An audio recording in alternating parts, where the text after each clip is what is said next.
George Kambosos Jr. challenges Teofimo Lopez Jr. for the WBC franchise, WBA Super, IBF, WBO Ring Magazine, Lineal Lightweight Championship of the World.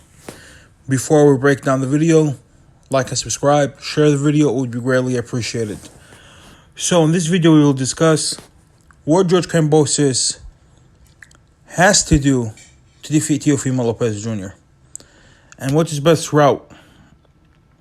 Teofimo Lopez Jr., we all know he's the reigning unified champion. Some could argue he's undisputed. I'm not ready to make that argument, people, because I was on the side first that Teofimo Lopez is the undisputed champion.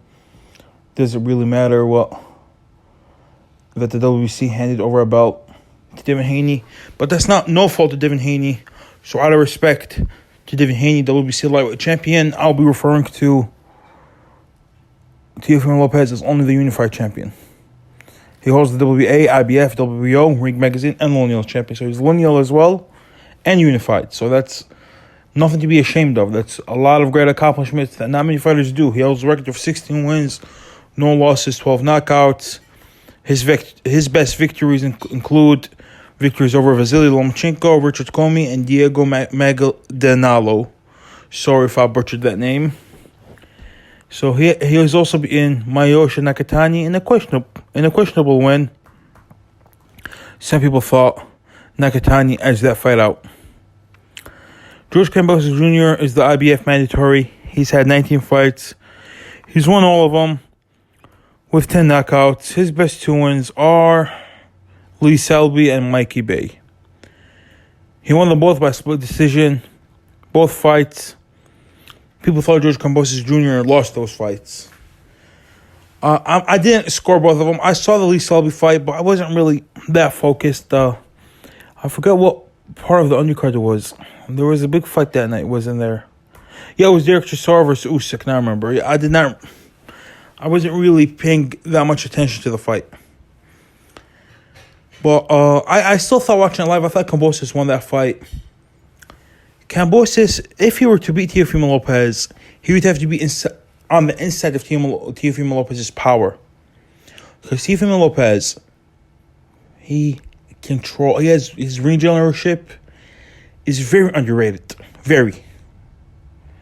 He knows how to control range, and he's very good on the mid-range as well. On the inside is where he sometimes struggles, and that's where Kambosos is going to want to find himself. He wants to find himself on the inside, tagging the body early, because Teofimo Lopez, we've seen him slow down a bit later in rounds. So I think that would be George Kambosos' best bet. Really, I don't see more than one route for George Kambosos. It's just that he got to be more wary when he's in a clinch, because against Lee Selby, he wasn't holding Lee Selby's both of his arms during the clinches. He was giving Lee Selby room to work. Lee Selby is not a power puncher. Lee Selby right now has a record of 28 wins, 3 losses with only 9 knockouts. And he's never had a knockout at lightweight. He was a featherweight. His knockouts came at featherweight, and it's only 9 out of 28 fights. So he's not a puncher. You gave him room to work, but he's not a puncher. You can't give room for Teofimo Lopez to work. You just can't. He's too good of a fighter to do that. He's such a hard puncher. You cannot do that with him. If you do that with him, you will be stopped very quickly. So you just got to be wary. You got to be worried for defense. You got to be on the inside of his power. And you got to make sure that in the clinch, you don't give him room to work. And Teofimo Lopez is very scary in the first half of the fight. You need to weather the storm in the first half, but at the same time, land body shots, try to work him out. And you better hope that Teofimo Lopez struggled greatly to make weight, so you can catch him later on in the fight. He could be very tired, and you can get a late stoppage, or rough him up for a decision victory. If you were in George Kambosos' corner, what advice would you give him? What game plan would you give him? Let me know in the comments below. Like and subscribe and enjoy the video. Sadiq Boxing out.